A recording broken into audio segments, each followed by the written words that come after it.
Hello tout le monde, j'espère vraiment que vous allez bien.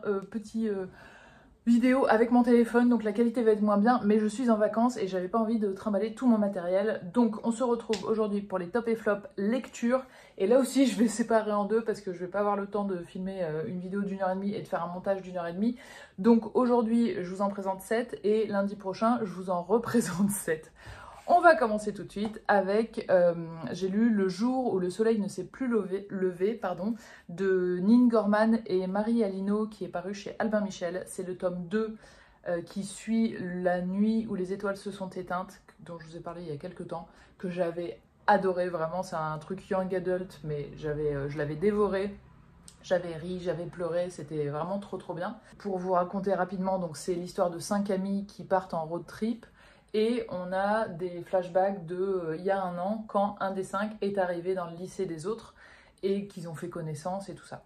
Et je vous dis pas trop parce que moi je savais pas trop de quoi ça parlait et j'étais très contente d'avoir des surprises, donc voilà.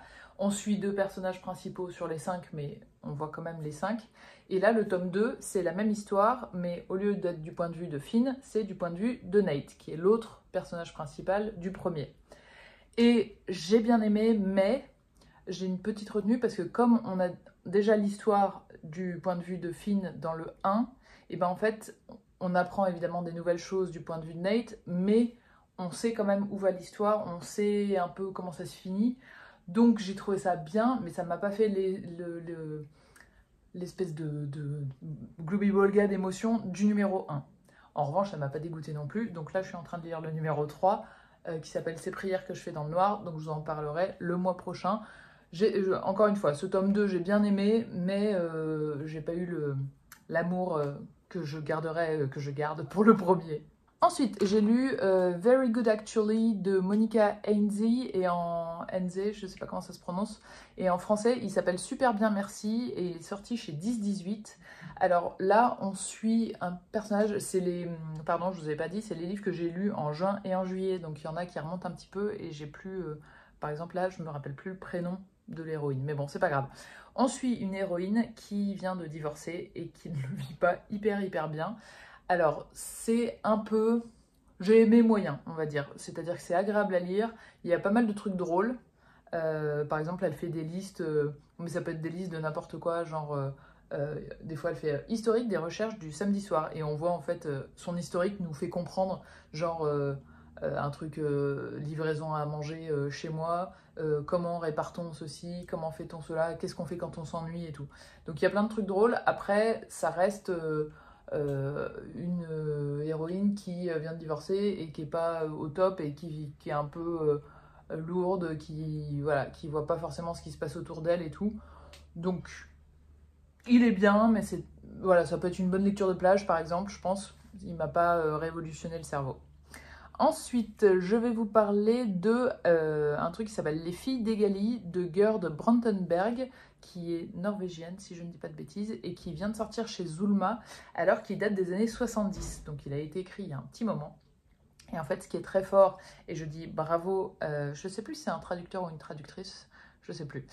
Mais bravo à la traduction, en tout cas aux traductions pour tous les pays, parce que c'est un truc qui est écrit en féminine universelle. C'est prendre le choix, imposer le choix en gros de parler au féminin tout le temps. Comme en français, c'est beaucoup par défaut au masculin, et bien là tout est retourné, et par exemple c'est dire elle pleut, elle fait beau, plein de choses comme ça.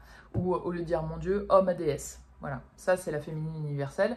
Et là, elle fait, non seulement c'est créer la féminine universelle, mais on est dans une société où tout est renversé, c'est-à-dire c'est les femmes qui dominent, c'est les femmes qui sont chefs d'entreprise, qui font les métiers difficiles, qui gèrent tout, et c'est les hommes qui font la cuisine, qui sont très empathiques, qui s'occupent des enfants et tout ça et tout ça. Bah, la traduction déjà très forte parce qu'il y a plein d'expressions qui ont été transformées, et j'imagine que voilà, non, je n'imagine pas justement le travail de traduction qui est vraiment bien, et les premiers chapitres c'est vraiment très agréable et c'est très drôle de lire ça, mais c'est quand même un pavé, il est quand même assez long. Donc les premiers chapitres j'étais en kiff total, sauf que au bout d'un moment, en fait, il y a tellement d'attention à la langue qu'on se détache un peu de l'histoire, et que ça... Bah, l'histoire, elle est pas... comment vous dire? une fois que le truc est installé, il n'y a pas non plus des rebondissements, c'est pas on se demande ce qui va se passer et tout, ça prend presque trop de place par rapport à l'histoire et la fin je l'ai un peu passé plus vite parce que je voulais voilà, je voulais le terminer en voyant quand même où ça allait et c'est un peu dommage parce que à la fin il y a toute une partie qui est hyper maligne, hyper je veux pas vous raconter mais c'est hyper cool et on se dit bah s'il n'y avait pas eu enfin je pense que pour en faire un truc très très digeste et très très agréable à lire, peut-être le diviser, peut-être pas par deux, mais voilà, en enlever au moins un tiers. Donc voilà, je suis contente de l'avoir lu parce que c'est un peu un classique du féminisme, on va dire, européen. Il a été traduit très très vite en Angleterre, en Allemagne et tout. Et en France, bah, un peu avec 40 ans de retard, donc c'est cool qu'on l'ait enfin. Mais je ne dis pas que c'est un indispensable. Sur la forme, oui, lire un chapitre, c'est très très cool. Pas forcément devoir le lire en entier. Ensuite, j'ai lu Clytemnestre de Costanza Casati, qui est paru en français chez J.C. Lattès. Moi, je l'ai lu en anglais. Alors, si vous adorez la mythologie, je pense que ça peut vous intéresser. Moi, pareil, au bout de même pas la moitié, je commençais à me lasser et j'ai commencé à accélérer un peu la lecture, c'est-à-dire à pas tout lire. Je lisais un peu une phrase de temps en temps pour suivre un peu. Après, en revanche, j'ai eu un club de lecture où on en a parlé et la discussion était passionnante. Donc j'étais à ma limite, j'apprécie vraiment d'en parler, plus que je n'ai apprécié de le lire. C'est un peu la magie des clubs de lecture. Mais on suit donc Clytemnestre et les histoires avec ses enfants, avec... bah, y a plein, c'est un peu mythologie, donc il y a des meurtres, il y a des sacrifices, il y a des mariages forcés, il y a des trucs stratégiques, il y a du... c'est une femme qui dirige la cité, mais il y en a qui aiment pas trop ça, alors qu'elle est super forte et tout. Et ouais, je sais qu'il a plutôt bien marché, mais moi ça m'a pas pareil, c'était pas un gros coup de cœur. Ensuite j'ai écouté, c'était un audiobook, en anglais c'était The School for Good Mothers et en français L'école des bonnes mères, donc traduit vraiment de façon assez littérale, de Chan Jessamine et c'est chez HarperCollins qu'il est sorti en français. Et là, on suit l'héroïne.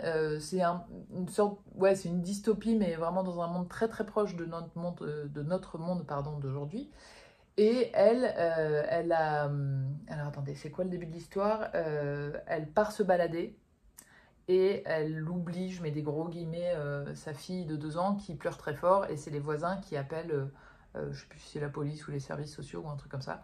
Et en fait, on est dans un monde où une mère, si elle donne une fessée par exemple, ou si elle s'énerve trop fort, ou si elle se réveille pas quand son enfant pleure, ou des choses comme ça, euh, c'est comme une maison de redressement, mais c'est le titre de l'histoire, c'est une école de bonne mère. Donc elle est dans une école où on apprend aux mères à être de meilleures mères. Alors, c'est pas le truc psychologie 2024 qu'on pourrait avoir avec plein de conseils sur l'éducation, le cycle, etc. Non, c'est un peu à la dystopienne quand même. Donc, je veux pas trop vous en raconter, mais par exemple, elles ont des exercices avec des poupées pour, bah voilà, il y a un incendie chez toi, faut que tu sois sorti en tant de temps, que tu aies protégé ça, ça, et pas ça, et que tu aies bien réagi, et que tu aies eu les bons mots, et elles font des exercices encore et encore et encore, jusqu'à valider cet examen. Et puis la semaine d'après, elles ont un autre examen et tout. Donc, c'est vraiment une vision dystopique du truc. J'ai bien aimé. Il y a des choses voilà, qui m'ont un peu parlé. Il y a des moments où on se dit, mais attends, mais c'est vrai, quelle est la limite? Mais en même temps, ça m'a pas passionné non plus. Je peux pas dire que c'est un gros coup de cœur. Le suivant, c'est Nos corps invisibles, qui est écrit par Christine Ferret-Fleury chez Scrineo. Donc, c'est une collection, pardon. Young Adult aussi, donc c'est plutôt une lecture ado, mais moi j'ai vraiment bien aimé. C'est le personnage, comment vous dire, en fait je veux vraiment pas spoiler, mais il faut quand même en parler un minimum. Mais en gros, c'est un adolescent, une adolescente, on sent que au niveau de l'identité, elle est quand même genrée au féminin, donc je vais dire elle, mais elle se cherche un peu, bref. Et chaque été, elle part en colo. Et là, ses parents, sans lui dire, l'envoient dans une colo un peu spéciale de un truc religieux pour un peu la remettre sur la voie, je mets d'énormes guillemets, il faut être comme les autres sur ce plan-là, on va dire. Voilà, je reste vague exprès, mais c'est un peu le thème du livre.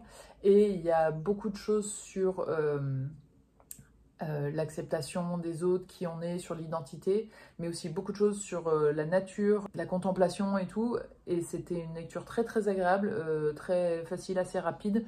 On s'attache pas mal au personnage, on le ou la suit avec plaisir et vraiment très sympa.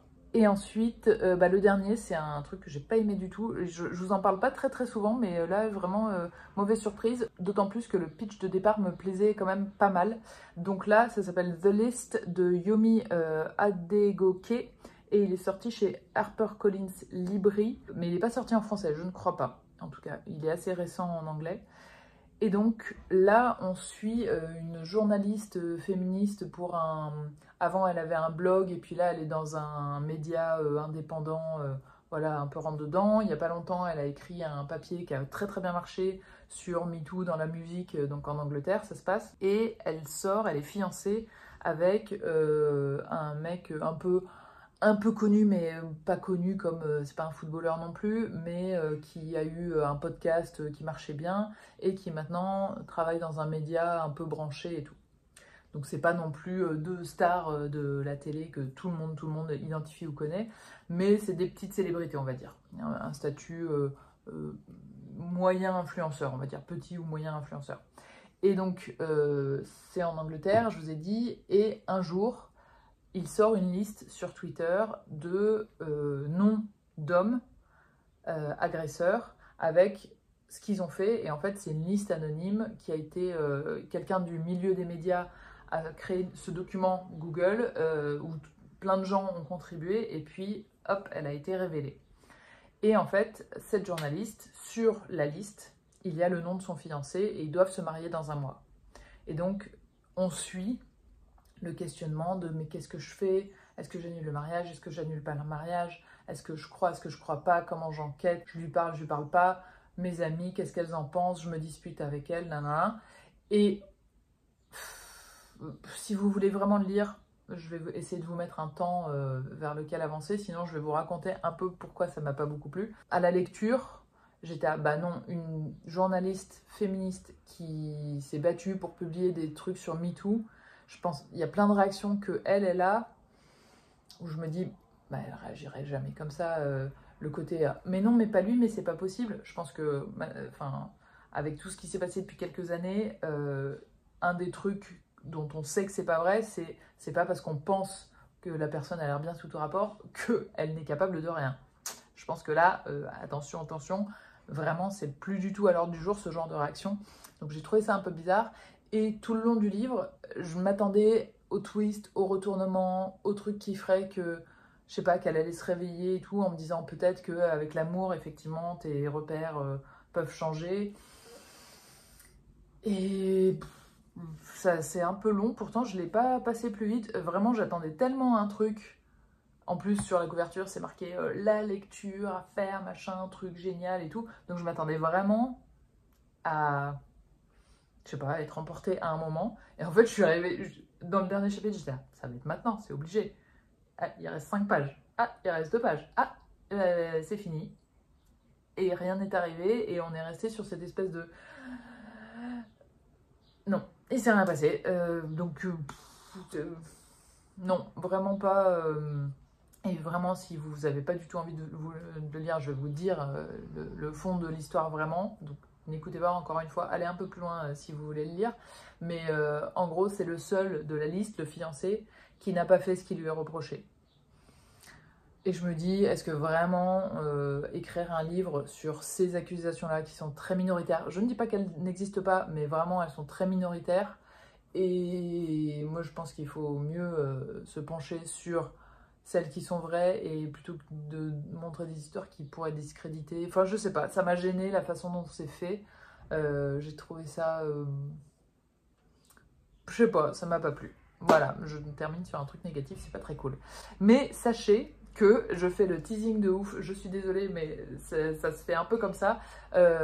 Tous ceux dont je vous parle la semaine prochaine, je les ai beaucoup aimés. Donc peut-être que dans votre liste de trucs que vous voudrez lire, il y en a plus la semaine prochaine, notamment 2 BD qui sont très très bien. Si vous avez lu ceux-là, n'hésitez pas à me donner votre avis ou à le donner pour les autres aussi qui regardent cette vidéo parce que moi j'ai des goûts X et Y, mais peut-être que vous, il y en a certains dont j'ai parlé que vous avez adoré, donc n'hésitez pas à donner envie aux autres personnes de les lire. Et puis si vous avez des lectures qui vous ont déçu dernièrement, partagez aussi. Et si vous avez des méga coups de cœur, n'hésitez pas à me les donner, ça m'intéresse toujours d'avoir vos recommandations. Sur ce, j'espère que vous allez passer une bonne semaine. Je vous retrouve lundi prochain. Et puis bonne fin de journée, bien évidemment. Ciao!